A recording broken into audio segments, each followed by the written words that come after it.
good, but sure. I'm just feeling really tired for the last 3 weeks, so that kind of takes a toll after all the traveling. I was going to say all the traveling you're doing, just catching up here, which is fair enough. I luckily, or unluckily maybe, don't have that to worry about too much. But the next game we've got coming up now is the first semi-final.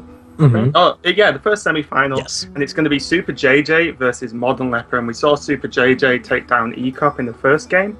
And then we saw Modernleper take down Sixo. So, two really strong players have made it through to this side of the semis bracket. And I'm quite excited to see what we're going to see. Modernleper has Druid, Warrior, Paladin, Hunter. And he actually banned SuperJJ's Mage. Oh, really? So we're not gonna see that dreaded freeze mage that SuperJJ is swiftly becoming known for. Well, that's so bad. That's bad. And it looks like SuperJJ banned Druid. So pretty interesting that he sort of banned a deck that was strong against his freeze mage. Maybe not quite expecting his mage to be banned. But that's going to be good to see how the lineup goes. Who do you think's actually favoured in this one? The rest of the lineup. I'm just thinking about when JJ's mage is being banned. It's also interesting that JJ is not banning warriors at all, even though he's playing freeze mages, right? So he's saying to his opponents that I will take a 1-win with the freeze mage, and then you counter me with the warrior. Yeah, I think it's really clever actually, because what he's doing is because he has freeze mage, he's opening with it. But the problem is, the other player can't open with warrior, because if they open with it and he doesn't take freeze mage and they lose, then suddenly they don't have their auto freeze mage win with the warrior deck. So he's opening freeze mage, saying I'm going to take one game, at least. He's that confident with it, and then saying if you counter warrior, then I just counter pick you, and because you're one game ahead, you can that's how you should win a last hero standing on paper. If you start with a first win, you should be able to sort of hopefully counter pick and end the game, end the set 3-2. So really interesting tactics, and again, it's sort of what we talked about at the start of this stream tonight, is that the tactical layers in last hero standing are really different to Conquest. Yeah, definitely different to Conquest, and more, I would say, more demanding from the players. It's also more demanding when it comes to preparations and not only the gameplay itself. Yeah, but you need to sacrifice a lot of more time for the tournaments. I think a lot of the actual set versus each opponent, or a tournament performance in general, there's a good portion of it that's decided before you actually load into any game, because it's all about lineups. And what you bring in, what your strategy is, and then your ban style, how you decide to ban versus whatever different lineups. And there is no doubt that these guys have practiced that, worked out, if someone takes this, this, and this, I'm going to ban this, or I'm normally going to ban this unless this happens, and if this gets banned, I'm going to open with this class. There's all that side to it before you even get in a game and see what cards you've got. So, yeah, it's true. But we'll be jumping into the game in a few seconds, so we're still waiting for the spectator mode to pop in. JJ is sporting some cool shades, man. I know, yeah. Must be confident. He's equipped the shades there. Maybe just needs an extra bit of push, or maybe even hungover. You never know what he was up to yesterday. But yeah, it looks like it's going to be Paladin Mirror, and it's going to be, I believe, Modernleper's Secret Paladin, which is the slower variant of Secret Paladin, versus SuperJJ's mid-range. Well, it is now, in your perspective, who is favored, the mid-range version or the secret version?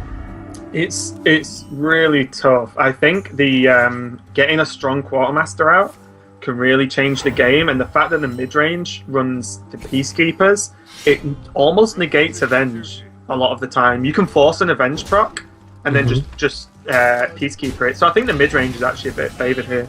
Unless the Secret Paladin really gets aggressive, which we can see Modernlepers isn't the super aggressive version, then I really do think the mid-range is actually favoured. Do you agree?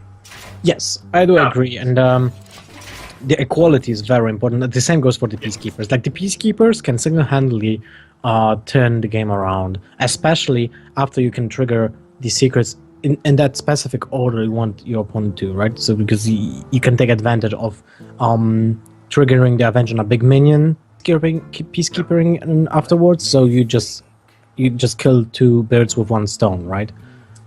And also, mid-range normally runs a big game hunter, which is good to just deal with the avenge buffed Mysterious Challenger, or some other minions as well that go like up to 7. So like Shredders as well. You can just proc all the secrets and then big game it, and it's just gone.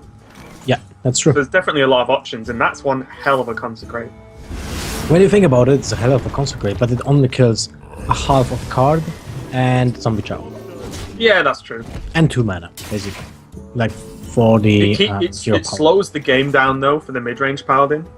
But now you can just safely play both Knife Jugglers. Yeah, that's true. Yeah, especially because there's already a...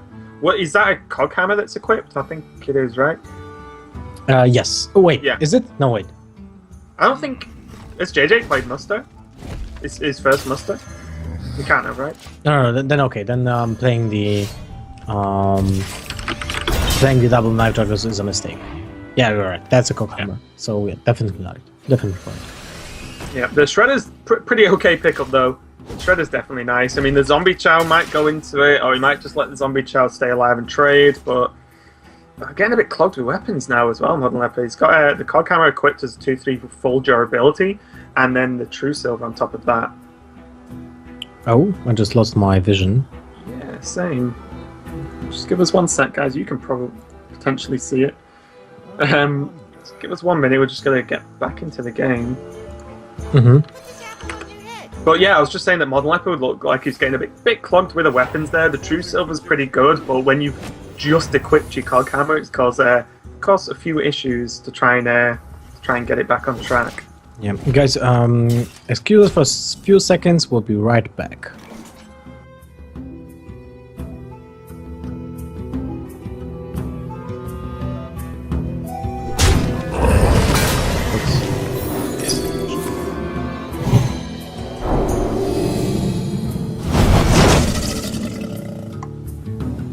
So at the same time, now we kind of might guess what's happening, but can remember if the player had the Mysterious Challenger put in 6? No, he didn't. No. Didn't draw it yet, but it's a last chance, and he didn't. Yeah. So now, I mean, is that it was a 1/4. It looks like a Palta Shadow was being popped on the board. Yeah, to get the 2/3 Crocodile Scout. Mm-hmm. Where's do you think he's going with Juggler and Hero Power here for a snipe, or do you think he's going to go for? I think Blessing the Kings is pretty nice. Even on the Juggler, it gives makes it a pretty reasonable minion with quite a lot of health as well. So it's definitely not a good position when Modernleper should be the aggressor in this matchup, but is actually behind on health and board. Yes, and he has to get some board back, and the only possibility of that happening is the double Knife Juggler. That's important.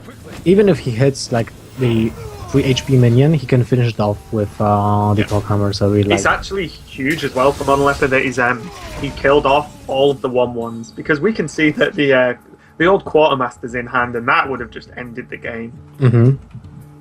Oh, look at this now. Belcher Hero Power looks pretty nice, and the next turn there's nothing that Modernleper can do to stop the Quartermaster, because he can just play Muster from hand, drop Quartermaster, and then the Secret Paladin doesn't normally run an answer for a full board with more than 2 health.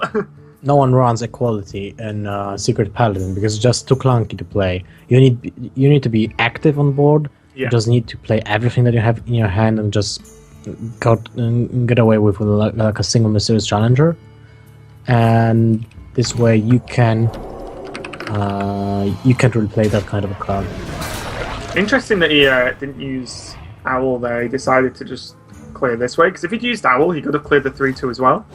But I guess he's just saving it for the next turn, I suppose. Maybe Tyrion next turn. That's an interesting point. Just because he could have made his Juggler so much more safer at the cost of an Owl. And then the token and the Juggler could have probably killed Tyrion anyway. But right now, JJ is kind of sealing the game with the Quartermaster and 4 recruits. That's 12 on recruits. That's just huge. Even the the Mysterious Challenger would not save the situation here. Yeah, this is exactly what we talked about early on with the building up a big board like this, so that for the Paladin, it's definitely a problem.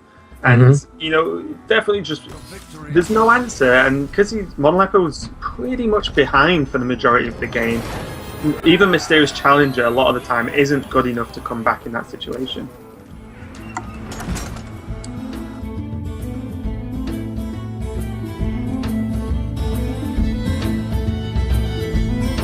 So there's lethal on board, and Modernleper is pushed to use the True Silver Champion, right? Otherwise, he's just dead on board. Even the Mysterious Challenger with Noble Sacrifice won't help. Yeah, completely. It's definitely a rough position. I'm just getting my view back up.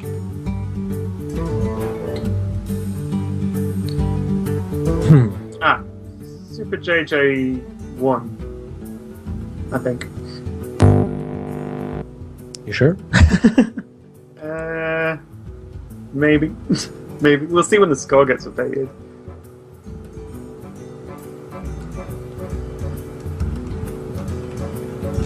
Well, anyway, we'll be right back. We'll have to fix the situation again, unfortunately, because...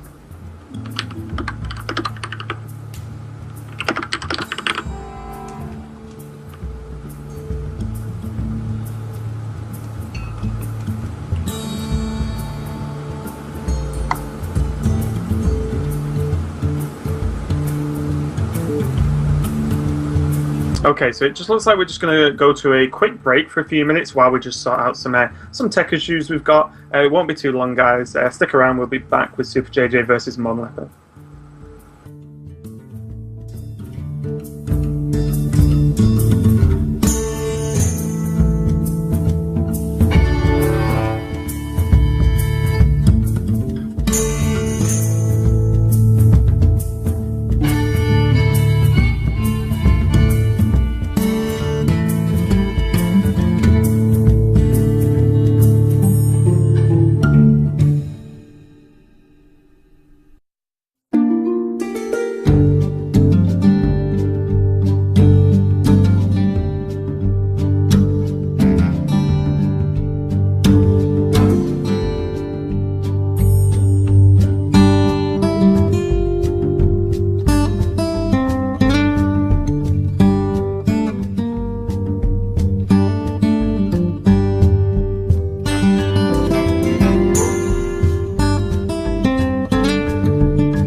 So we're back, guys. Sorry for the small technical problems. Those situations can always pop out, and a surprise to everyone. So we can't really do anything about it. But right now we're okay. We're back on track, and we'll be going into the game 2 between Modernleper and SuperJJ. So our first semi-final. We saw. That's actually a good question. Who won the first game? Yeah, I think it was SuperJJ took the first game with that pretty big quartermaster turn, I guess. Just quickly followed up with the with lethal there, and he's going to go on to Modernleper's warrior, which looks to be patron warrior, right? Yeah, it's got them. Yes, it's patron. So this is actually pretty, or should be a little bit better for the patron warrior, I think. It's a tough one. The quartermaster can still prove a bit of a problem, but there's so many whirlwind effects early on that the musters become a lot less powerful than they are against other styles. Oh, that's true, but like the mid-range paladin usually has a really huge edge against control warriors, but in case of patrons, I mean, you have to get that equality consecration combo, right? Otherwise, you are left with your true silver champions to kill a single patron and just hope he doesn't have another way to refill the board, and that's not something you want to have against the warrior, right? So yeah, but look at the start for the paladin. I mean, SuperJJ could potentially just get quite aggressive here with the mini bot, sorry. The juggler, the two zombie childs are a bit slow against this. It's not what you really want to do, because it's just going to chip against the warrior and potentially give him better battle rages, but then just heal him back up again. So the only good thing is they can chip away at the armor, but this match is not normally like a long fatigue game 9 times out of 10. That's true. Usually will be just end of the game when patrons cannot be answered, and otherwise, I think the patrons can concede when they will lose their option to deal damage, right? Because that can happen. They can like dish out the minions on board, but then it will be answered by the paladin, by the consecration with an equality or just a peacekeeper and good trades. As we know, patron has no means of charging right now apart from the single Gromash in the deck.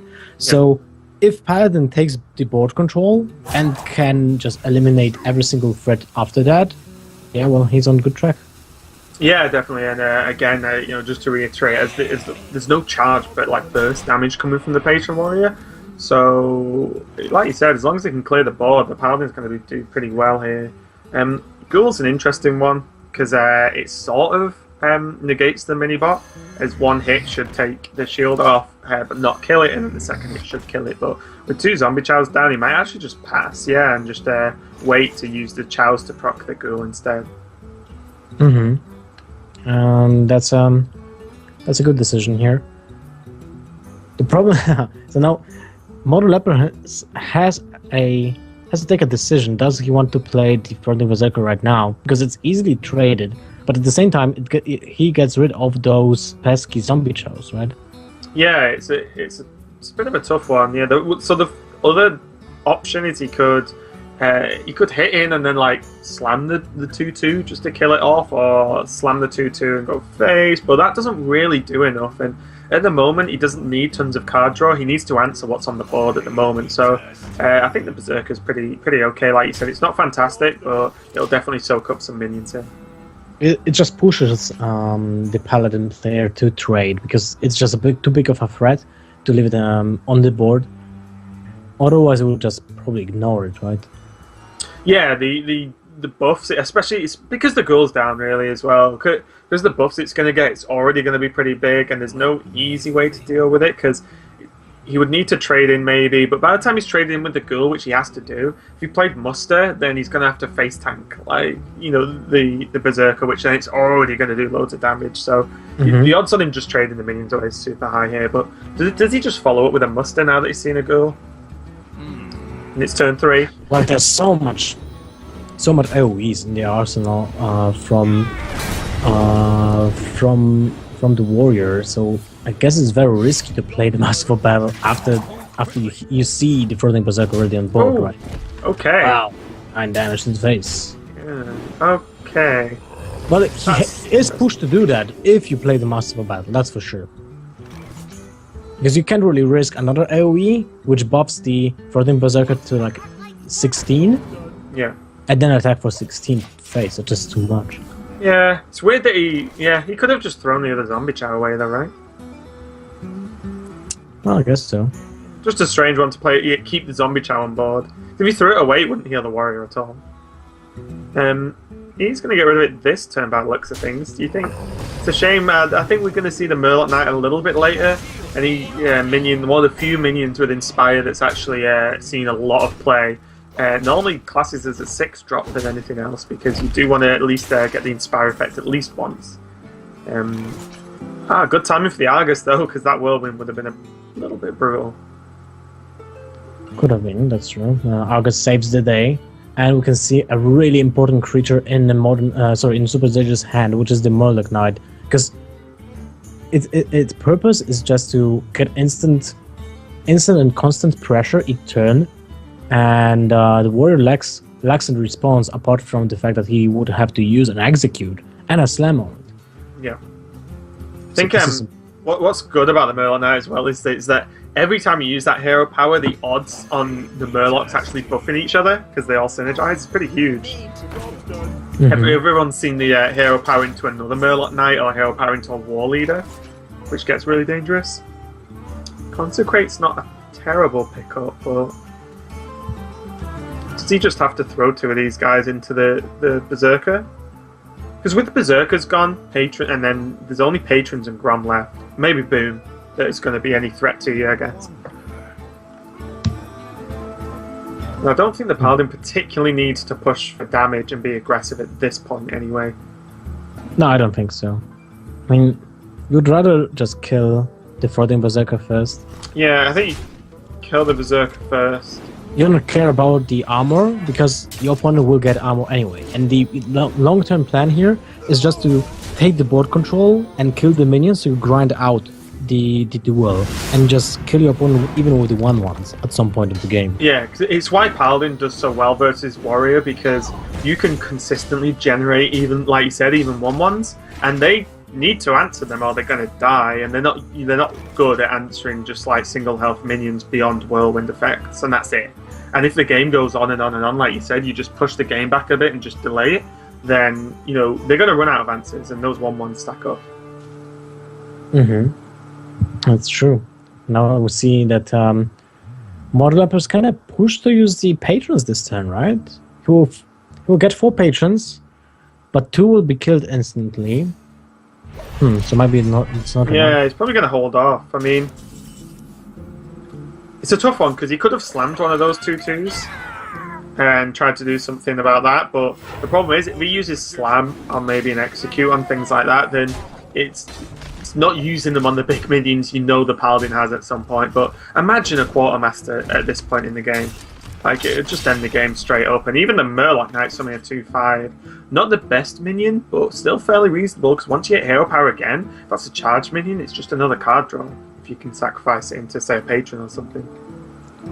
Yep, that's true. And it's crazy when you think about it, how the matchup changed. Like before, with the Warzone Commander, this was one of the best matchups for the Warrior in the game. It was basically crushing every single Paladin with the Warzone Commander Patron, and just fills up the board, denies your opponent's board, and continues to crush him with infinite Patrons. And this situation, well, you can't. You're super retroactive.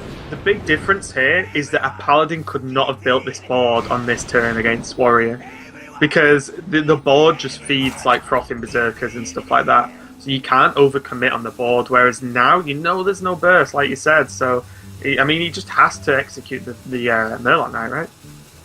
Yep, I guess so. I don't really think you can leave it on the board, and the problem is that it's another card draw for the Paladin.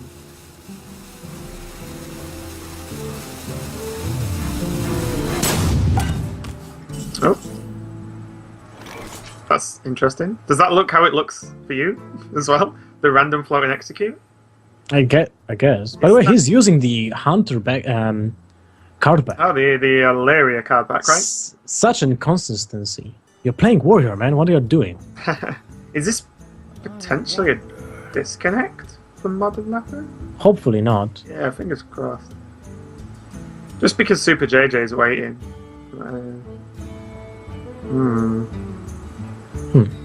It doesn't look like on this screen. Oh, yeah, it looks like there was a DC. We'll see what happens though going forward. But because there was nothing that looked like Modernleper was floating over, so there was no like red circles, then a little bit of a problem. Well, I guess this will be solved by the admins in a few seconds. But from the looks we had here, SuperJJ was really ahead in this game, right? Yeah, especially with the, he just played the Lothar that turn, which... Oh! And especially with that. Yeah, that's definitely a thing. But with, like, the Lothar being hand... Even take away... So imagine if the Murloc Knight got executed, the board would still sort of look like it does now, minus the Murlocs. And there's still a Lothar down, which super locks out a patron of, like, say... doing anything reasonable the following turn, especially because all the patrons would have been cleared. Then there's Juggler, Aldor, Minibot, Muster. Again, it's just so much like longer, drawn-out minions and high-value cards that I think it would have been a bit of an uphill climb. Yeah. So we got the information that Modernleper got DC'd, obviously, as you can see on the screen. But we'll see how it goes. If he will be back, hopefully he will. So, we're back and we'll be waiting a few seconds for Modernleper. Hopefully this was a short connection break and not a permanent one, which can happen with the, usual internet service providers. Not that we all know and love. Yeah, exactly. There's a lot of problems when you put all of your important, like the important fact is that you have to be aware that your whole work basis of your internet connection. Yeah, that's when it breaks. Internet connection. So yeah, when you don't need it, it's not important. But when you need it, it's gone.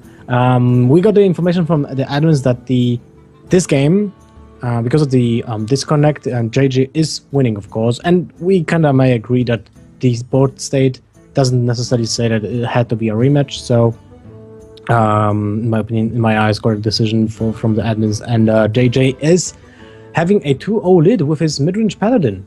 So Modernleper, hopefully he will be back, and he will use his last deck in this match, which would be Hunter, right?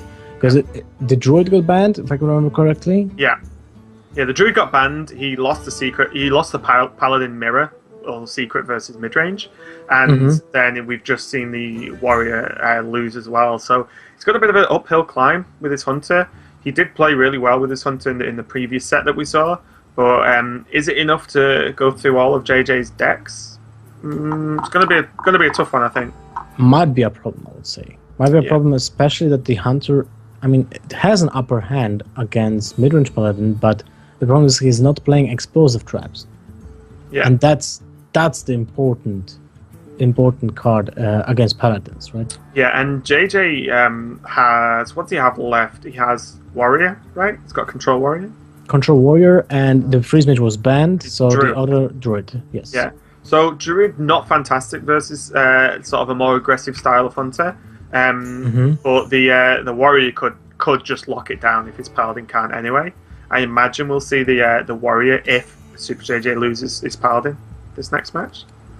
Yeah, that's true. Well, we'll see how it goes. And first, Modernleper has to be back. That's the first victory he needs to actually appear back online. It'll be a real shame if he's actually got some serious internet issues. Hopefully that's not the case. Yeah, the odd DC happens to everyone, but to actually get locked out kind of sucks. And it happened to you, like in the past, while you were playing, like, some huge tournaments, some qualifiers? It's not happened to me, but it's happened to a player in the finals of a tournament I was running. Oh, really? Which is awful, because then I have to make the decision on to what happened. So that I think it happened to Indarin when he was playing Kaldi. Okay. And he got DC'd. We retried again, and he seemed to get online for a second, and then that was it, gone for the whole night. So that was pretty rough.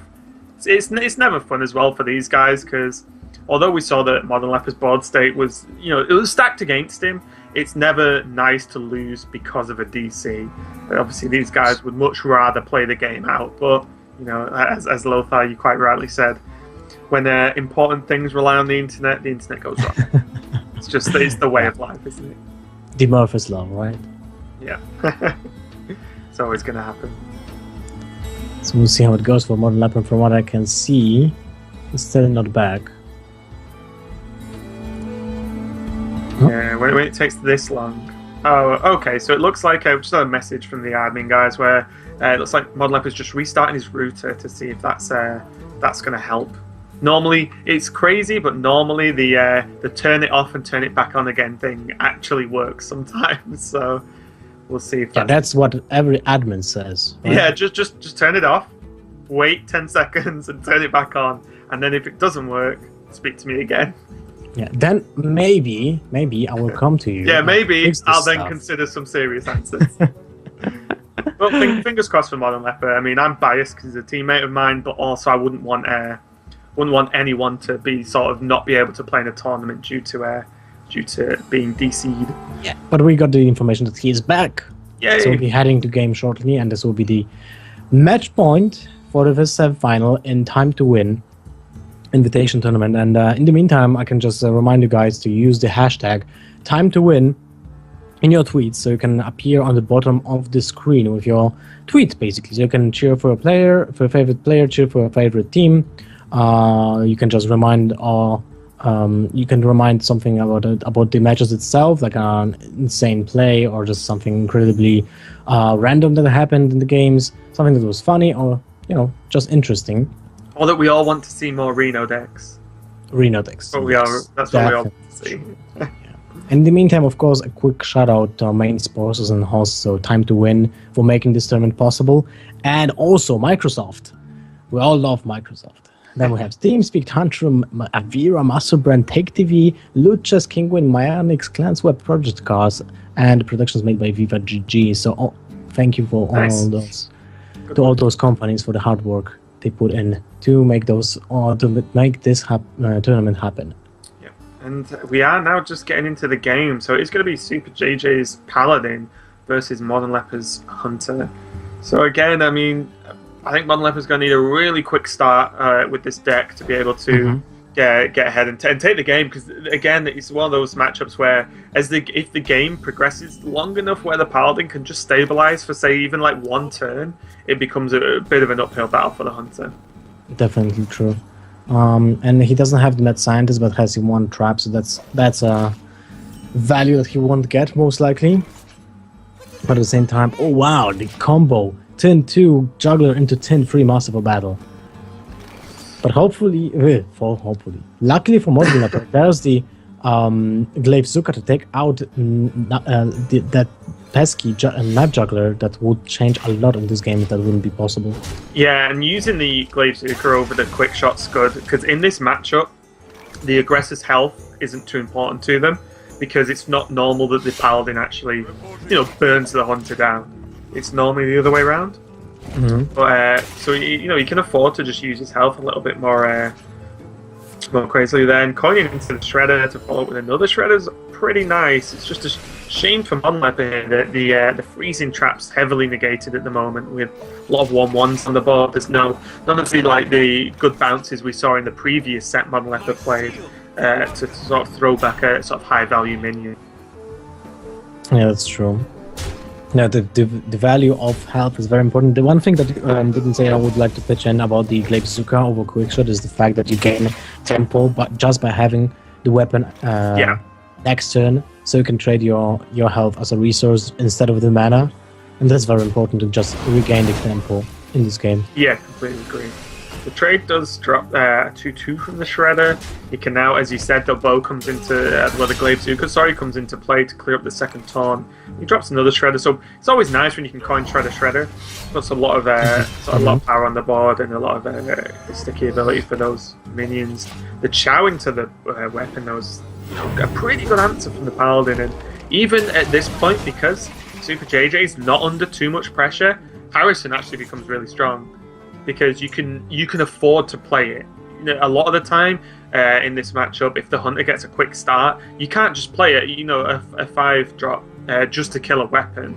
because it like can heal for 3 or 2, but that's it. Whereas you need to, and it can be ignored. Whereas now he can play it really comfortably, get a card draw. He still has his own weapon and 2 minions on the board, so quite a lot of value going to come down pretty quick. Yep.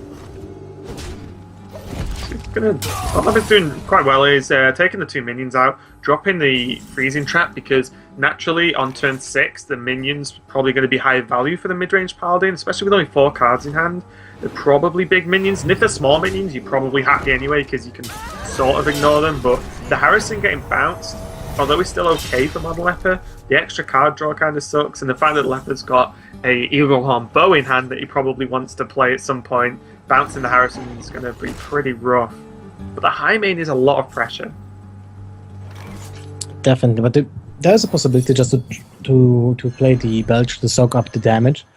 And I was curious if you would use the equality first before the Belcher, right? I was just going to say that, because what does the token do, whereas the equality is awesome to just completely deal with the high main to a large extent, and you've got a second one anyway. It's not like you're going, like you're committing equality to one minion that might get, say, Houndmastered. But even if it did get Houndmastered, like the Belcher still trades positively with it. That's true.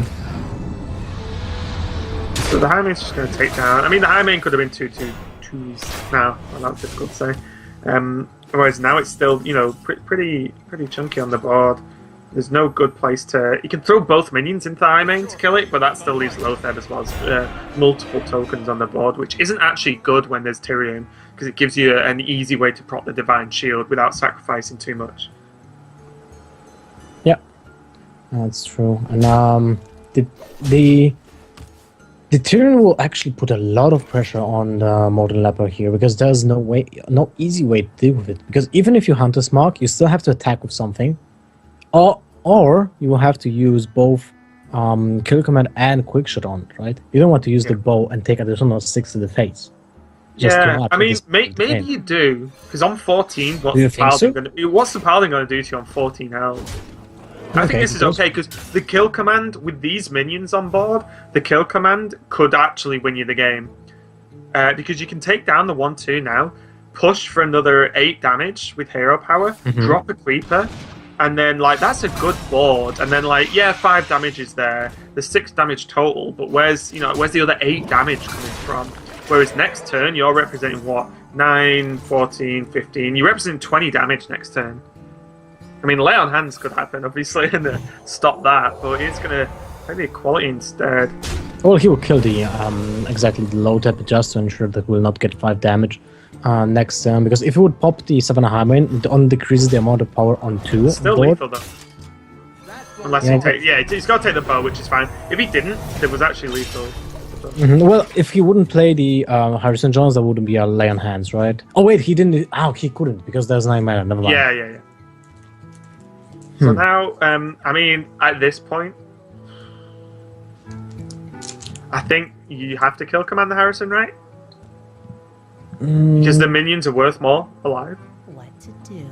I guess so. And it's not like he can play Juggler, and then trade the Creeper in to try and kill the Harrison. I mean, he could play Juggler, run the Savannah in, but then you drop 6 damage for 2 Juggles, and then you Consecratable, which is rough. So I think you just play the Juggler, Hero Power, Kill Command, and just go face. Yeah, I guess so. Because it's just 5 damage lost when your 7 high main is worth 6, but at the same time, you will have 4 damage from the hyenas, but you risk the consecration. Okay, so this is fine because it sets up lethal next turn, and then it forces your opponent to either clear the board, which is going to be difficult with 2 death rattles and the juggler down. And now this is what's tough with lay on hands. You're using so much mana that you need to normally use lay on hands when you have board control. Yeah. Now, so the 6, 7, 8, 9, 10, 12. So 4 damage off the top's definitely going to be rough. There'll be 4 damage off the top, or a Houndmaster, which I don't think Modernleper plays Houndmaster in this deck. Ooh. So that's just game, I think. Masterful. Yep. That's going to be a game, and Modernleper loses, so SuperJJ 3-0 3-0. Paladin. First semi-final goes really fast, even though that one disconnected kind of broke the flow of the game. JJ takes the whole series, and it's his second final back-to-back. Yeah, I mean, if he wins this is actually huge. Like, to go back-to-back in pretty Seat Story, obviously pretty big tournament, a lot of big names there. And this tournament, although online, stacked full of some of the best players around at the moment. And to just to get to this point is impressive. Never mind if he wins it or not, just to push through to the finals against, I mean, who's he taken down? So he took out... It has to be... Oh, you mean Nairia, yeah, the previous matches. Nairia took out Ecop. He's just took out Modernleper. I mean, it's a pretty sort of good stack there. Yep. And now he'll be facing in the finals Spo or Ponyhof. So, not to discredit anyone again, but he's favored here to win the whole tournament. Yeah, just based off results. Yeah. Yes. So Ponyhof and Spo will be the underdogs in the finals, but first we'll see the second semi-final between those two players to see who will be joining SuperJJ in the grand finals of Time2Win Invitationals. Don't go anywhere. We're almost at the climax of the whole competition, so we'll be going into the second semi-finals after a short break. We'll be back in a few minutes.